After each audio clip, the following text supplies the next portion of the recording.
melemah, investor pun minggat. Halo Sobat Otonomi, kembali lagi di Bincang Aka dengan saya Edu dan saya Sarah Hasibuan. Hari ini kita akan membahas tentang bahayanya menormalisasi pelemahan rupiah. Rupiah melemah guys, ke angka ya 18.000 lebih-lebih. Hari ini udah mulai menguat ke 17.900. Tapi ya besok ya, kita nggak tahu seperti apa ya. Artinya apa? Ada potensi di mana pelemahan ini bukan hanya sekedar gejolak nilai tukar gitu, tapi ada sebuah sinyal rapuhnya struktur ekonomi nasional di tengah tekanan global. Kenapa? Karena yang tetangga-tetangga yang lain aman-aman aja, kuat-kuat gitu aja ya. Kita tuh kayak lagi kayak pandemi gitu loh, tetangga lain sehat-sehat, kita sakit sendiri gitu kan. Maka jadi pertanyaan ini, apakah penyakit yang menular atau sebenarnya penyakit yang ditimbulkan akibat gaya hidup sendiri kan gitu ya. Dan ini menjadi salah satu yang tertinggi dalam beberapa tahun terakhir dan cukup memberi tekanan yang besar terhadap belanja negara yang sensitif dan terhadap juga pergerakan kurs ya. Karena ketika kursnya naik, otomatis belanjanya naik juga tuh, yang ke Paris kemarin itu. Subsidi energi dan beban utang luar negeri menjadi yang paling terdampak signifikan. Pertalite stabil masih ya, tapi Pertamax dan jenis-jenis lainnya naik gitu ya. Yang naik mobil udah mulai pusing. Yang punya Transjakarta juga udah mulai pusing. Makanya kemarin ada wacana Transjabodetabek itu mau dinaikkan harganya dari 3,5 jadi 10.000 atau 15.000 gitu ya. Nah, sebenarnya saya mau nanya ke Mbak Sarah ini, kok bisa lemah ya? Oke, kalau kita bicara terkait penyebab depresiasi kurs ya Mas Edu, ada beberapa faktor sebenarnya gitu. Nah, para ekonom itu biasa menyebutnya perfect storm gitu. Ada dari sisi tekanan dari internasional atau tekanan dari luar, dan ada juga faktor dari sisi domestiknya gitu ya.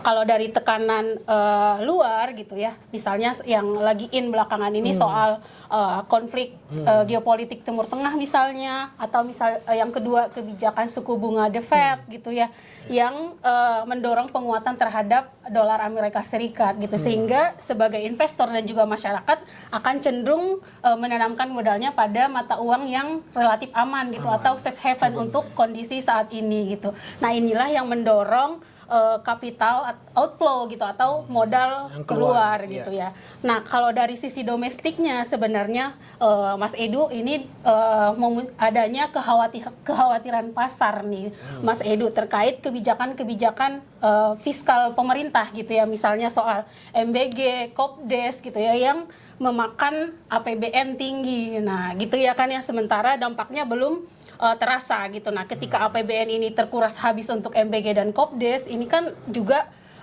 memberi dampak yang signifikan dari sisi belanja gitu ya.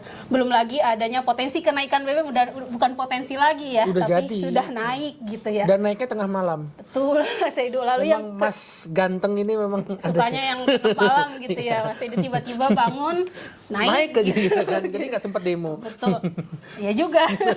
Lalu berikutnya Mas Edu, kalau yang menjadi penyebab depresiasi kurs ini adalah struktur ekonomi kita ini masih sangat rentan ya terhadap gejolak-gejolak dari luar gitu ya, di mana ketergantungan kita terhadap bahan baku impor ini juga masih sangat tinggi, industri manufakturnya lemah, hilirisasi belum sepenuhnya memadai gitu ya, dan banyak faktor lah Mas Edu gitu yang membuat gejolak ekonomi ini semakin sangat rentan gitu. Ya, masuk akal sih soal ketergantungan bahan baku impor ya. Tahu dan tempe itu kan dari kedelai. Kedelai itu sekarang kan dari Amerika. Kedelai itu dari Amerika, dan kita yang persoalkannya adalah dolar Amerika ya. Nah, artinya gini, berarti ada ancaman dong. Benar. Apanya ancamannya kira-kira? Nah, ketika misalnya kurs ini terus melemah ya Mas Edu ya, ada beberapa ancaman bagi perekonomian kita, khususnya misalnya dari sisi sektor swasta dan juga kita sebagai masyarakat tadi ya. Misalnya dari sisi dunia usaha, akan ada lonjakan bahan baku seperti misalnya tempe yang which is itu kita gunakan atau kita makan sehari-hari gitu. Bahkan di pasar tuh Mas Edu, meskipun misalnya harga tempe ini naik gitu, tapi volume ya isinya menjadi mengecil gitu. Atau tahu ini naik 1.000 ternyata di pasar gitu. Kebayang ya Mas Edu ya, kalau ini naik berarti komoditas lain juga ikut naik, komoditas pangan lain juga ikut naik Harga gitu ya. warteg naik juga. Bisa jadi Mas Edo pasti gitu karena lonjakan produksinya, biaya produksinya menjadi sangat tinggi. Nah, data menunjukkan bahwa 70% bahan manufaktur kita itu masih Dari luar didatangkan ya dari impor gitu. Ini kondisi yang sama juga terjadi pada sektor makanan, minuman, energi, konstruksi, kesehatan dan pendidikan gitu. Itu masih sangat tergantung pada komoditas impor gitu ya Mas Edu. Itu yang dampaknya gitu. Nah, ketika misalnya terjadi kondisi ini, pelaku usaha itu akan menjadi lebih defensif gitu dan menahan ekspansi dong gitu ya di tengah pelemahan rupiah gitu, sehingga bisa jadi karena lonjakan bahan baku tadi naik, dia menekan kapasitas produksinya gitu ya untuk menjaga likuiditas sebenarnya. Itu dari sisi pelaku usaha. Lalu yang kedua dari sisi masyarakatnya gitu ya. Nah, utamanya dari kelas menengah ke bawah nih. Ini menjadi yang terdampak dari pelemahan kurs ini karena tadi komoditas naik ya otomatis ada kenaikan biaya hidup ya gitu. Bahkan data menunjukkan gitu bahwa bahan pokok ini menjadi atau 70% pendapatan masyarakat ini sangat rentan terhadap untuk komoditas pangan gitu ya Mas Edu ya. Sehingga dan hasil survei dari Indopol juga gitu ya menunjukkan bahwa 74% masyarakat terdampak nih akibat pelemahan rupiah ini gitu ya. Nah, fenomena misalnya ketika masyarakat menekan daya beli, terus pengusaha juga menekan produksi gitu ya. Padahal keduanya ini kan merupakan mesin pertumbuhan ya Mas Edu. Nah, kalau ini ditekan, maka akan berpotensi terjadinya PHK dalam jangka panjang jika ini tidak diseriusi gitu ya. Sehingga akan memunculkan nih kemiskinan baru yang tadinya dia menengah bawah. Nah, ketika ada pukulan gitu kan dia akan turun gitu, akan terjebak di kemiskinan absolut gitu. Nah, ini tentu bertentangan dengan prinsip atau kebijakan pemerintah untuk menuntaskan kemiskinan ekstrim 0% di tahun 2026 gitu. Bisa jadi akan memunculkan kemiskinan absolut lainnya gitu Mas Edu. Jadi ketika kita bicara soal pelemahan rupiah itu kita tidak bisa anggap sepele ini Mas Edu gitu. Nah, akan ada dampak yang lebih besar terkait ini gitu. Tadi menarik tuh soal 74% masyarakat terdampak. Berarti 26% sisanya diuntungkan dong. Iya, betul. Apa kira-kira dampak positifnya? Nah, kita kan harus mengkaji juga ya Mas Edo, ada sisi negatifnya dan ada juga sisi positifnya. Dari sisi positif ketika misalnya terjadi depresiasi kurs ini Mas Edo, ada yang diuntungkan di sini sebenarnya adalah pelaku-pelaku usaha yang bergerak di bidang komoditas gitu, kayak misalnya batu bara, sawit, nikel dan juga gas alam gitu. Tapi sawit. Ya gitu, tapi kalau kita lihat berita justru turun ya. Gitu ya. Sawit. Ya, enak tuh sekali. pengusaha sawit. Enak banget gitu ya. Cuman kalau kita lihat data BPS di kuartal 1 tahun 2026 gitu ya Mas Edu ya, nilai ekspor ini hanya tumbuh 0,34% dibanding periode tahun 2025 gitu. Sementara kalau kita lihat dari sisi impor ini tumbuh 10% pada kuartal yang sama di tahun 2025. Artinya apa? Di sini tuh terjadi ketimpangan antara pertumbuhan ekspor dan juga pertumbuhan impor gitu ya. Nah, ini juga tentunya akan berimbas pada neraca perdagangan kita gitu ya Mas Edu ya. Dan sebenarnya kalau kita bicara terkait depresiasi kurs, ini juga bisa ketika harga-harga barang impor ini naik, ini sebenarnya mendorong terjadinya substitusi impor gitu kalau kita bisa memanfaatkan situasi ini. Cuman yang menjadi persoalan bisa nggak gitu ya ketika harga baku menaik kita cari pengganti yang lain gitu. Nah, ini kan di satu sisi kalau kita bisa memanfaatkan momentum ini bisa mendorong komoditas substitusi bahan baku lokal ya Mas Edu. Kalau itu bisa dimanfaatkan gitu. Artinya kita bisa mengurangi rantai pasok nih input yang ada begitu Mas Edu. Cuman itu catatan kalau kita bisa memanfaatkan momentum ini gitu. Nah, itu menarik tadi yang disampaikan. Bagaimana komoditas kita tuh ada defisit ya antara ekspor dan impor. Kemudian impor yang tinggi kan berarti konsumsi kita tinggi kan. Betul. Nah, kalau kita bicara dalam perekonomian terbuka 4 sektor, pertumbuhan ekonomi itu kan dengan angka statistik pertumbuhan kuartal 1 5,6% di tahun 2026 ini, ya kalau kita bedah-bedah ternyata kan konsumsi kita, ya namanya negara konsumtif ya gitu kan, investasi kita tidak berdampak signifikan, neraca perdagangan kita minus. Iya betul Mas. Dan ternyata Karena yang itu tadi, tergede, datanya nah kan ternyata yang tergede itu adalah government spending. betul, itu sampai 22% gitu. Artinya kita pertumbuhan ekonomi 5,6% ya ditopang oleh itu gitu. Nah, dan itu akhirnya kan, maka wajar tadi yang Mbak Sarah sampaikan di awal kan, ketika government spending kita melonjak naik untuk pembiayaan program-program flagship itu tadi, maka ya ini juga menjadi sebuah pertumbuhan yang tidak sehat. Betul. Dan jatuhnya kalau kita bicara biologi ya, kayak mengarah ke obesitas gitu kan. Oke, ternyata kita terlihat gemuk, tapi gemuk kita ini diisi dengan lemak-lemak jahat gitu kan. Itu kalau kita analogikan ya. Nah, dan kalau kita bicara soal obesitas tadi kan idealnya orang tuh berada dalam proporsional, tubuh yang proporsional ya. Artinya harus stabil gitu. Nah, kalau kita kembali ke konteks ekonominya, gimana cara kita menjaga stabilitas ini tadi? Nah, sebenarnya soal menjaga stabilitas rupiah ini, pemerintah dalam hal ini BI dan pemerintah terkait gitu ya, sudah melakukan beberapa intervensi Mas Edu gitu ya, atau untuk menjaga nilai tukar ini. Yang pertama, adanya intervensi pasar, operasi moneter, dan juga berbagai instrumen lain yang memang penting untuk meredam ya polaritas ini. Tapi itu sifatnya dalam jangka pendek. Namun kalau kita berkaca atau dari sisi instrumen moneter, ini juga kan punya keterbatasan ya Mas Edu ya gitu. Artinya ketika misalnya tekanan ini berasal dari faktor strukturalnya kita sendiri dan juga fiskal tadi, beban yang sangat besar.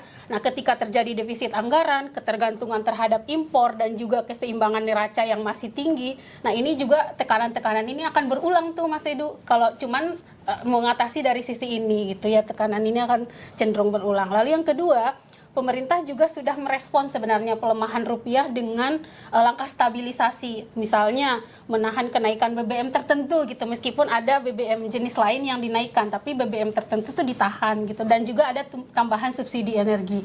Tujuannya sebenarnya untuk menjaga inflasi ini tetap terkendali gitu, karena mau nggak mau ketika kurs ini melemah, salah satu dampaknya adalah inflasi yang semakin tinggi gitu ya Mas Edu.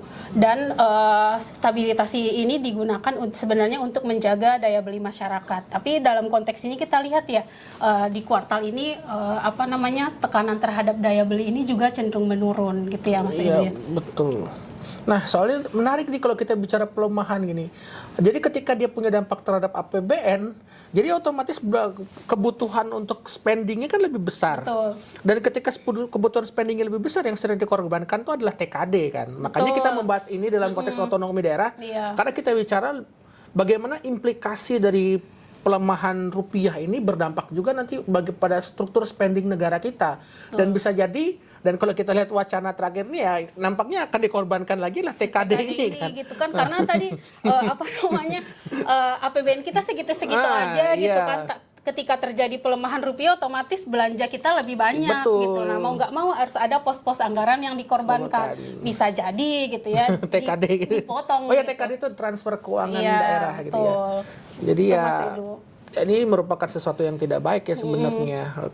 Kalau kita melihat misalnya temuan Moody's juga yang mempersoalkan ini, di mana ketika spending kita dengan struktur seperti hari ini itu meningkatkan potensi beban utang ke depannya. Dan ketika beban utangnya semakin membengkak, maka ini juga akan berdampak kepada citra investasi kita gitu kan. Artinya apakah pemerintahan hari ini bisa dipercaya atau tidak dengan kondisi ekonomi seperti ini, sehingga strategi-strategi yang tadi disampaikan baik dalam jangka pendek, menengah maupun panjang itu diperlukan sih. Dan kira-kira ya ada nggak sih jangka pendek, jangka menengah, jangka panjangnya?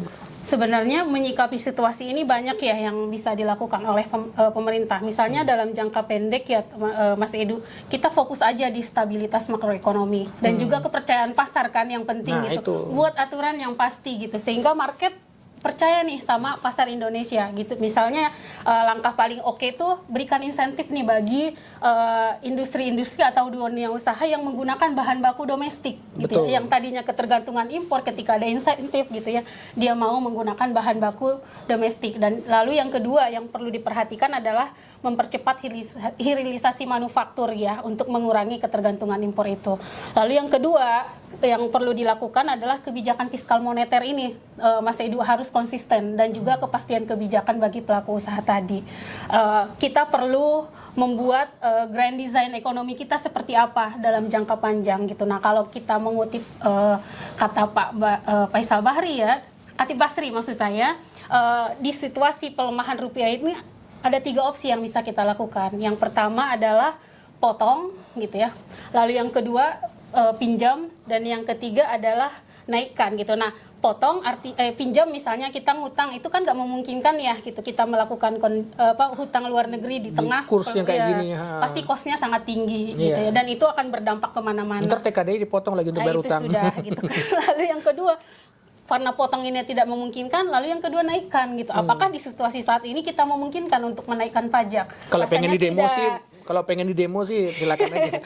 Ya, rasanya enggak gitu. Nah, langkah terakhir itu adalah potong gitu. Dalam artian pemerintah itu harus lebih selektif nih gitu ya. Mana kira-kira belanja-belanja atau anggaran-anggaran yang boros gitu ya. Yang gratis-gratis itu ya.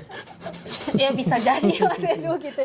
Mungkin yang gratis-gratis itu bisa dievaluasi gitu kan. Atau program-program lain yang sekiranya itu memakan APBN yang besar gitu ya. Sehingga kita bisa keluar dari kesulitan ini, itu dari sisi fiskalnya. Atau yang jangka menengah, Mas Edu, kita bisa melakukan penguatan koordinasi kelembagaan atau antar lembaga ya, meningkatkan transparansi kebijakan gitu. Jangan kayak tadi tengah malam naik ada kebijakan baru gitu, pagi-pagi shock volatile gitu kan. banget ya dinamika politik kita. Jadi harus ada transparansi kebijakan. Lalu percepatan struktural juga penting untuk memperkuat daya tahan ekonomi. Dan yang terakhir Mas Edu, dalam jangka panjang kita perlu diversifikasi ekspor. Kalau kita bicara ekspor kan ini kita masih sangat tergantung pada komoditas batu bara misalnya, sawit, nikel gitu, yang harganya ini sangat fluktuatif di pasar dunia gitu, sehingga di sini perlu kita dorong ekspor teknologi dan produk nilai tambah tinggi gitu ya, penguatan ketahanan pangan misalnya, dan energi terbarukan. Ini juga menjadi krusial untuk fondasi ekonomi kita di masa yang akan datang gitu, Mas Edu. Ya, pada akhirnya strategi-strategi baik dalam jangka pendek, jangka menengah dan jangka panjang itu kan memang harus dilakukan ya, sebagai salah satu cara untuk bagaimana kita lihat teman-teman upaya untuk mengembalikan kepercayaan pasar gitu. Karena kalau kita bicara soal rupiah melemah tapi yang lainnya itu tidak ada pelemahan yang signifikan, ini kan menjadi sebuah tanda tanya gitu. Ada apa dengan struktur perekonomian kita? Kenapa kita sampai mengalami pelemahan seperti ini? Walaupun ada gosip misalnya ini karena kita nggak mau ngutang ke IMF, itu adalah sebuah narasi pembelaan. Iya. Pembenaran diri gitu. Iya, gitu. Karena kalau kita melihat realita ekonomi kita hari ini ya, struktur belanja kita ya seperti ini gitu, dan secara keuangan tentu itu sangat tidak sehat. Dan siapapun orang yang mengerti ekonomi pasti akan mengatakan bahwa ini harus ada efisiensi pada pos-pos yang tepat, bukan efisiensi yang menyasar pada pos-pos yang akhirnya berdampak pada kehidupan masyarakat. Nah, gue minta semacam closing statement lah dari lu. Apa kira-kira yang mau lu sampaikan? Oke, sebagai closing ya Mas Edu, pada akhirnya pelemahan rupiah ini harus kita jadikan sebagai momentum refleksi ya, Mas Edu ya, bagi arah pembangunan kita gitu ya. Negara membutuhkan pembangunan yang tidak hanya mengajar pertumbuhan ekonomi jangka pendek, tapi juga memperkuat ekonomi nasional. Tanpa transformasi itu ya rupiah itu, pelemahan atau kenaikan rupiah atau stabilitas rupiah itu hanya bersifat sementara. Intinya teman-teman jangan kapok untuk berinvestasi di Indonesia. Dadah. Terima kasih semuanya, mantap. Sampai jumpa lagi di kemudian hari.